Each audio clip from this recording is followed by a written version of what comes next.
Good morning. For me, it's good morning, but good afternoon or good evening or good night to you, depending on when you're watching this video. It is now Monday morning, which means I did not upload a video on Sunday for this channel. So I just woke up a little bit ago and I said I'm going to work on a video right now and upload it. I've been trying my best to at least put up a video on Sunday for my channel, for this channel. And yesterday was a busy day, busy day. I want to backtrack because last Sunday when I made my video, this is just going to be a catch you up vlog. This will not be episode 3. This is just going to be an in between the episodes video. Yeah. But I did make the video last Sunday, episode 2. And during the time that I was making that video, my foot was excruciatingly hurting. And then after that video was made, my foot just kept hurting so bad. And then probably by Sunday evening, I was not feeling well. And then in the wee hours of the morning on Monday, I was awoken by my foot. And when I woke up with my foot hurting terribly, terribly bad, I checked my blood pressure because I felt tension in my neck and in my head. And then when I checked my blood pressure was 187 over 109. And for me, that's like numbers that would send me to the hospital. Actually, I should have gone to the hospital, but because I've learned what to do, the main thing is to try to breathe, remain calm. And I took my blood pressure medicine early that day because those numbers were really, really high. But I had kind of pampered the pain. And when you're pampering the pain that your body has, if you have high blood pressure, and I think even if you don't have high blood pressure, I believe that your blood pressure will go up due to pain. So that's what was happening. I tried not to take the pain pills because taking too many pain pills, that starts to bother your organs. I believe, if I'm not mistaken, your liver. It tells you on the bottle that if you're taking it longer than whatever, that you're harming this and you're harming that. So I always try to not do that. And then I had usually use this ointment on my foot. And then something said to read the back. So I read the back. And that too said, if used like for a prolonged period of times more than you should, that medicine is harming your liver. Mind you, it's topical, but topical things, what they go through the skin. The skin is the largest organ in the body. So I was like, you can't win for losing, right? So here I am with medicine that's harming my liver. My foot is hurting excruciatingly.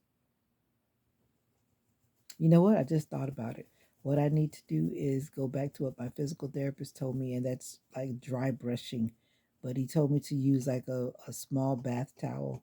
And you can do this too. Like if you are beginning to have pain, like on a body part, you can do this gentle rubbing with a dry bath towel, preferably one that has like the little coarse little fibers on it so that it can stimulate the skin, which activates the nerves. And as a result, it begins to calm the nerves down, which calms the pain down. I see, I learned this from all of my physical therapy trips, and that's another long journey that I'll be talking about in the episode. But that's what I need to do so that I can avoid using the topical pain ointment and also taking boatloads of ibuprofen.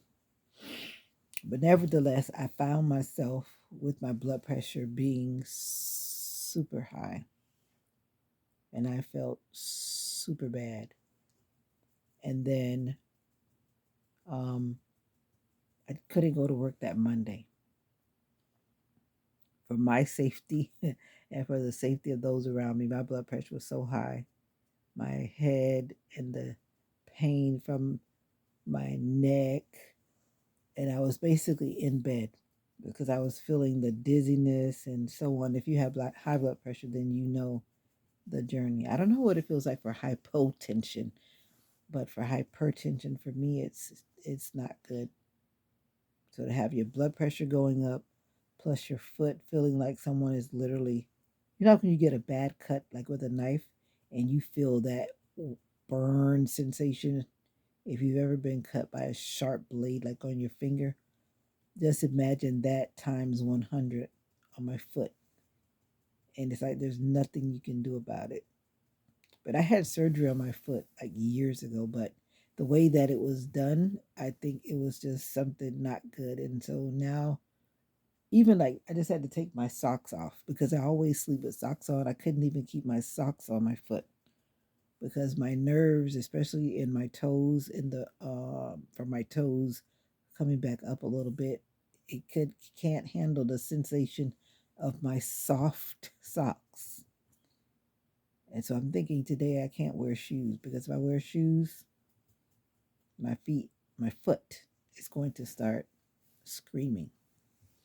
So I have to listen to my foot this time, and I can't flare it up because I don't want to start a pain pill regimen this week. So moving along, I stayed home trying to figure out how to keep this blood pressure down, only to realize later in that afternoon that I had mixed up my medicine. When I thought I had taken my blood pressure pill that morning, I had not. I had taken another pill that somehow, when I was doing my medicine box, I mixed, well, not really, well, they were mixed up because I put that pill in my evening side instead of in the morning side. I kept trying to figure out why isn't my blood pressure going down? And every time I was checking it, I was checking it like every 30 minutes and every hour. But the numbers were going up and down, but they weren't going all the way down. They were just kind of fluctuating a bit. So it wasn't until I took my evening medicine that I saw my blood pressure pill looking at me. So at that point, I didn't take it because I had taken a blood pressure pill about mid afternoon.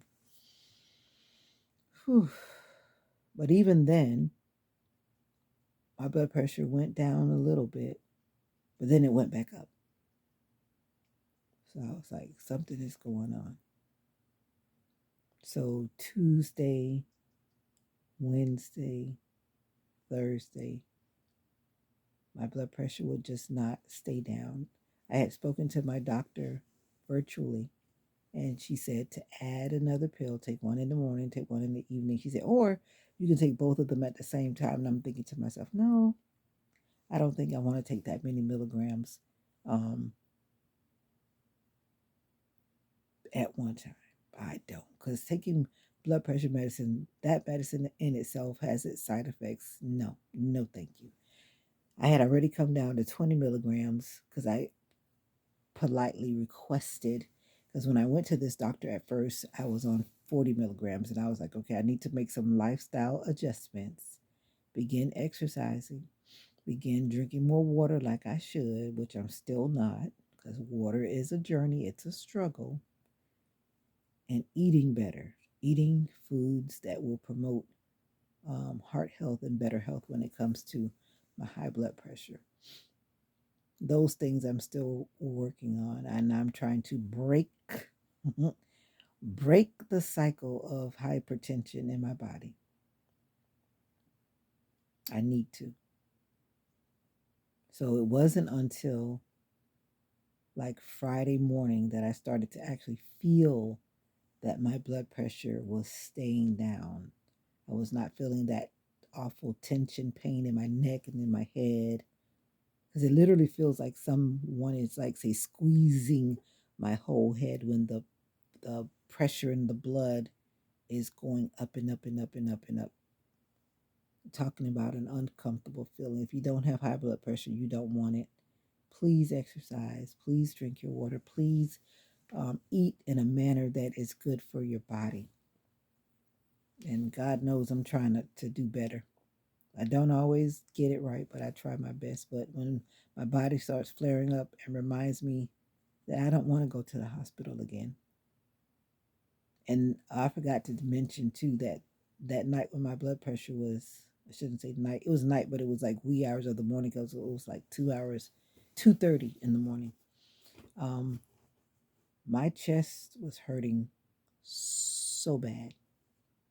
I had to sit up in the bed. I had to take some very slow breaths, trying to calm my body down because I'm like, I do not want to go to the hospital. I think I mentioned in a previous video that I was in the hospital in March because I had a mild heart attack. And I was like, I felt this close to having to call 911. I was home alone. My family was not with me that weekend. And I started to think, and I was almost at the point where I was feeling panicky. But then I was like, no, Vita, you know what to do. So the first thing I definitely did was had to slow breathe and calm myself down. I sat up and then I started slowly drinking water. And when I was drinking the water, I could just feel like, that feels like, I don't know, yeah, you see my hand. And it's like something was just pressuring my chest down. I was like, no, no, no, no. I am not having another mild heart attack or any kind of heart attack or stroke because my blood pressure was high.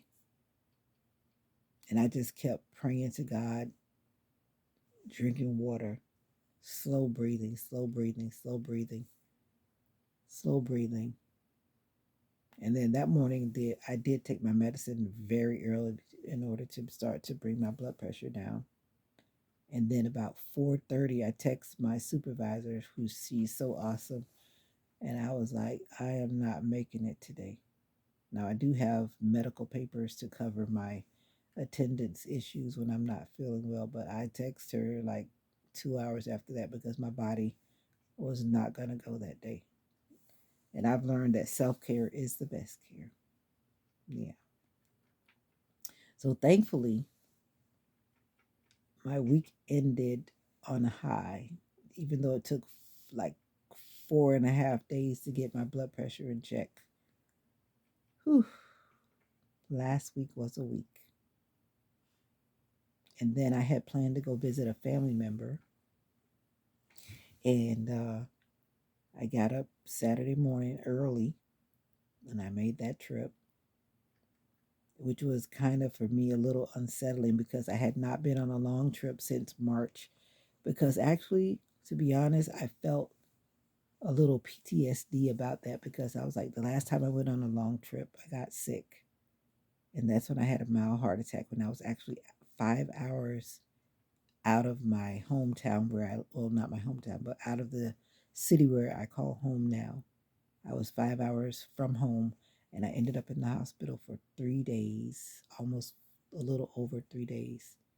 So I had not ventured to drive anywhere further than like 30 minutes or 40 minutes from my home.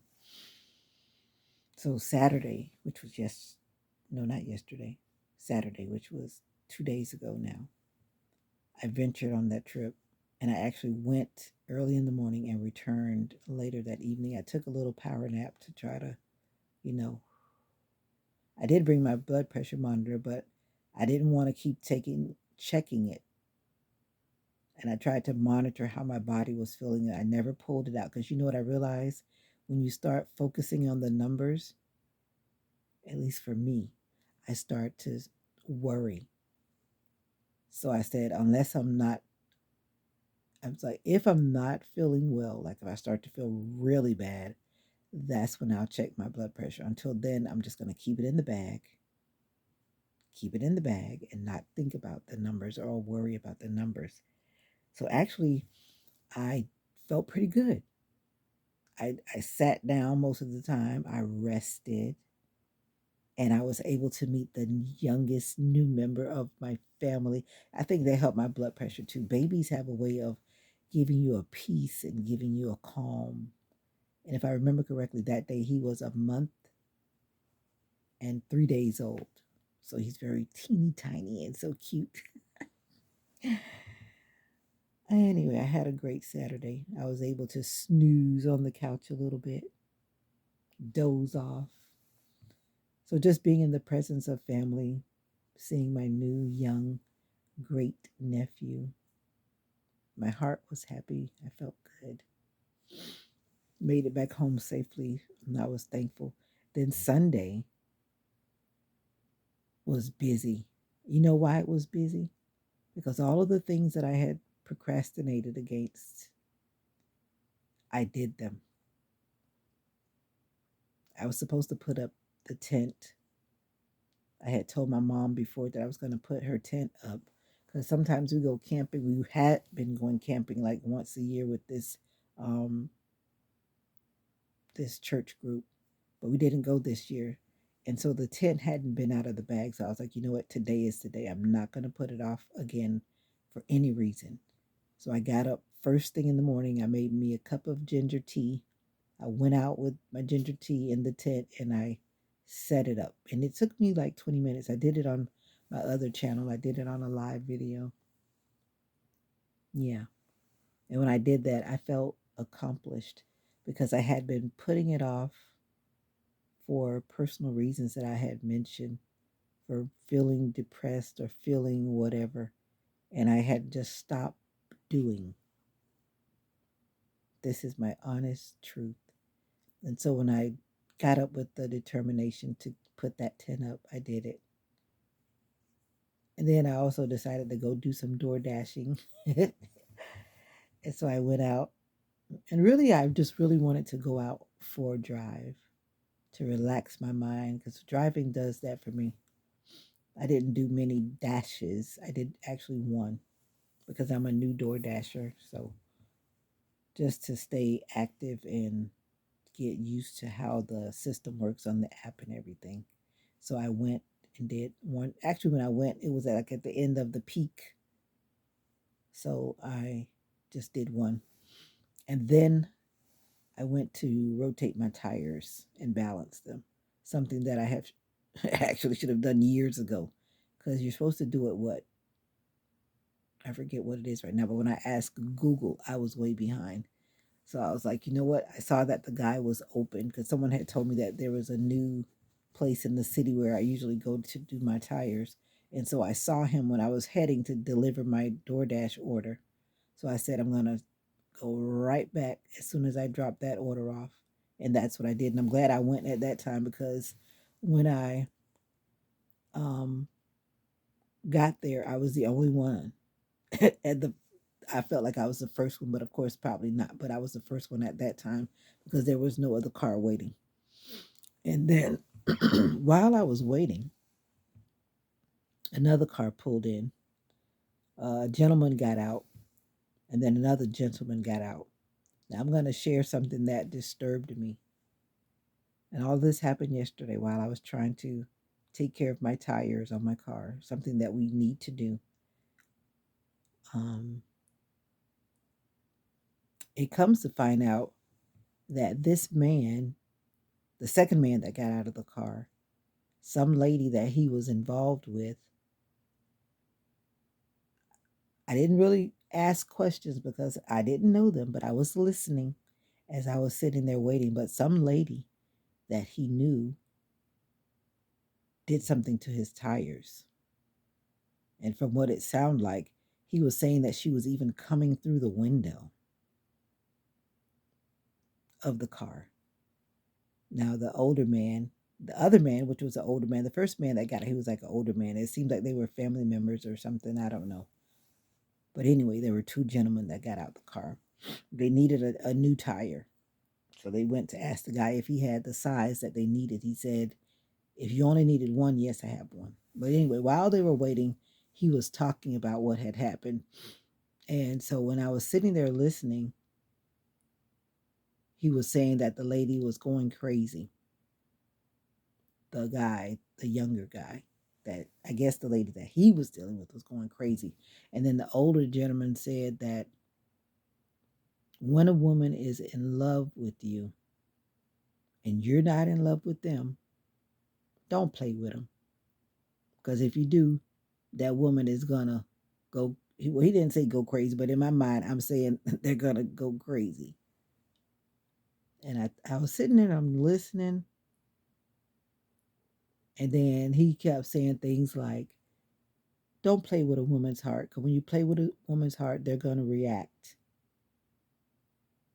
Now, I'm gonna say, as I was listening, that's not true for every woman. Some women do know how to walk away. Now,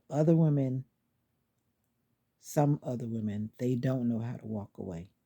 So you find some that'll react by scratching people's cars, cutting up people's car seats, or cutting up people's tires, or trying to shoot them, kill them, hurt them, whatever.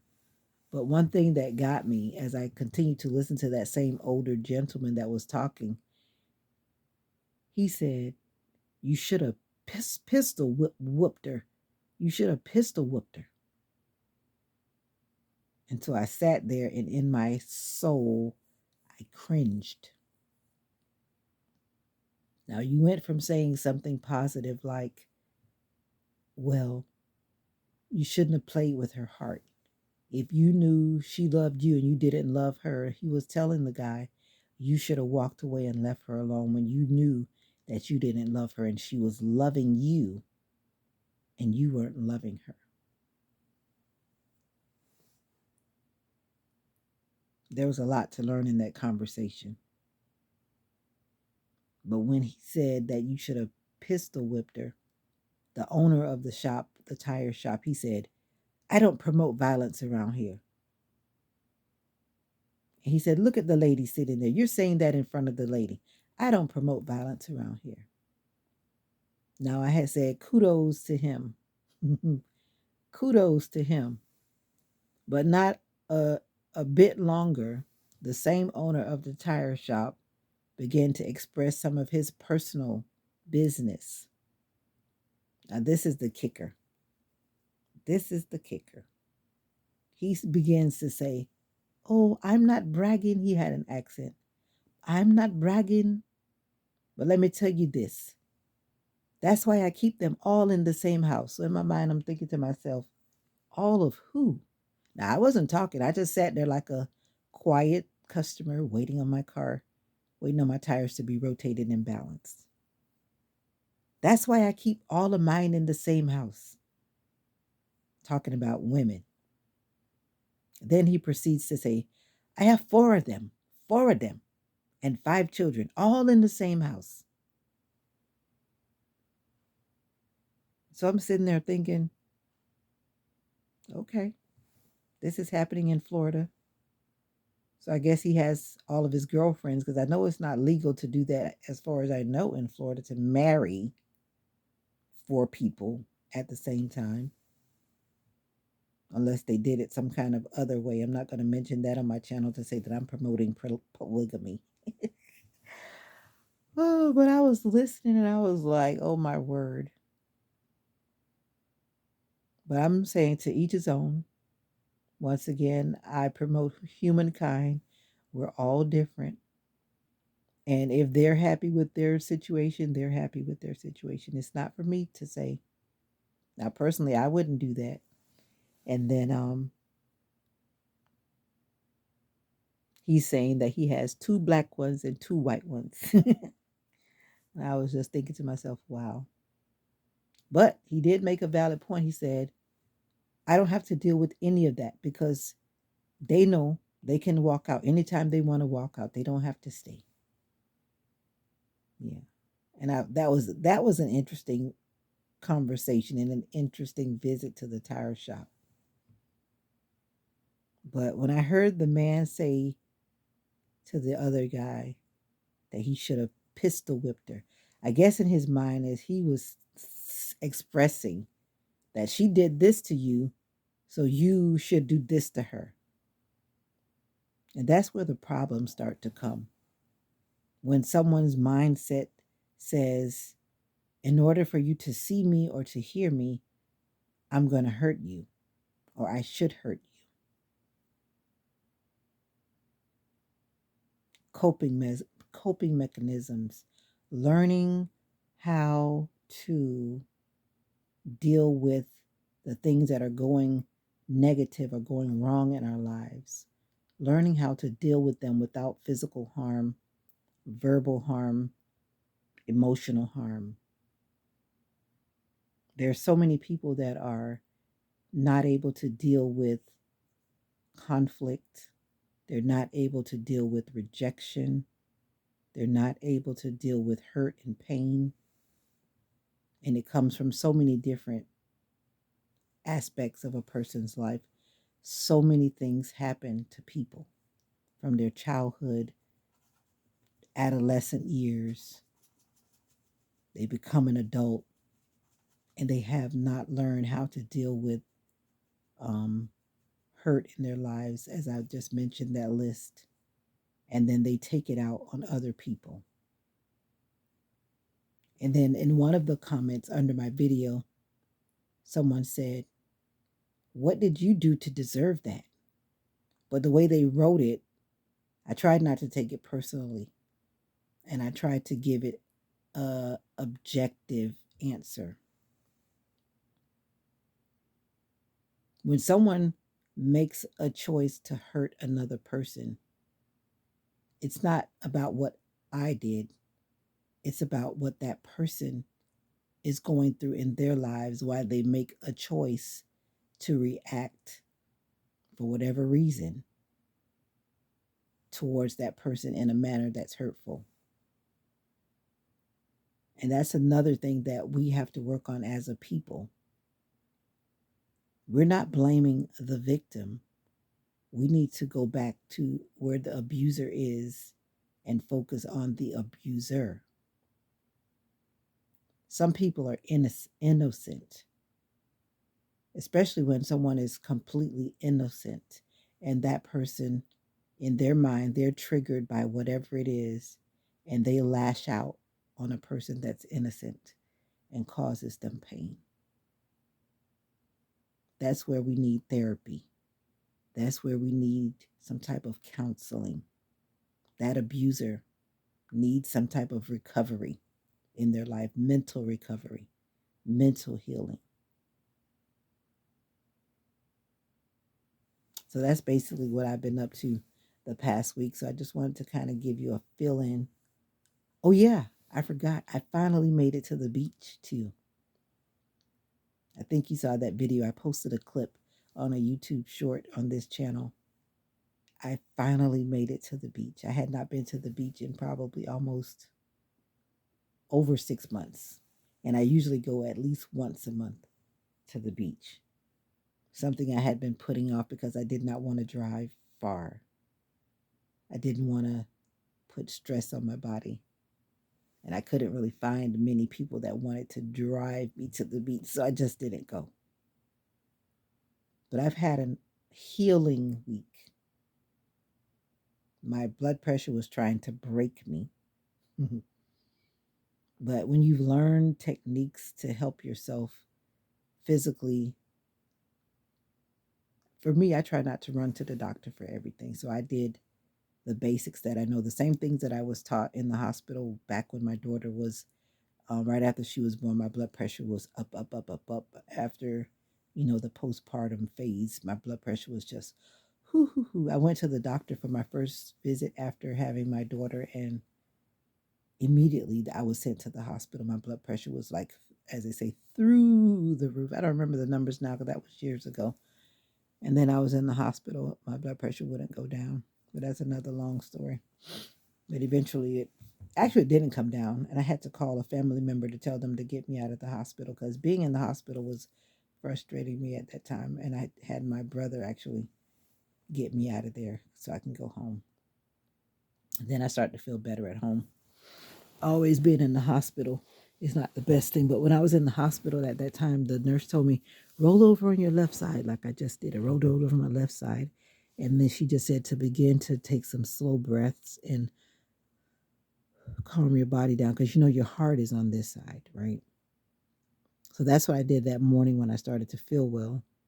But then when my heart started pressing in and making me feel like someone had their foot or something like pushing in my chest, I was like, no, I need to sit up because I just felt like I was about to like pass out like the day when I had my mild heart attack. Whew. So anytime you have high blood pressure, and if you don't know, roll over on your left side, begin to take some slow breaths so that it can, I don't know exactly what it does. I don't know the anatomy behind it, but I do know that your heart is on this side. And if you slow down, lay down on your left side, and you will begin to calm your body down. Like even now, I can feel a difference because I also learned that one of your main arteries runs down your back. So actually, if you're laying on your back and your blood pressure is going up, by putting pressure by laying on your back, it doesn't help to reduce your blood pressure. It actually will help to increase it if you have that problem at that particular time. So get over on your left side. I'm not a doctor. This is not medical. I'm not saying that I'm a medical person. This is my disclaimer right here. I'm just giving you tips that have helped me through the years that I've learned while under medical care. And if you try it, you'll realize that it does help. Because even now, just rolling off of my back and getting on my side, I'm feeling better because I started to feel like, and I don't want to really take my blood pressure this early, but I think now it's probably about 4 o'clock in the morning. But I said I have to make this video because I want to stay connected to this channel, connected to the subscribers who come along to be a part of this breaking and healing community. And I want you to look forward to seeing episode 3 because it'll be coming and it'll probably drop in the middle of the week. But I aim to put up a video every Sunday. Okay, that's my goal for this channel.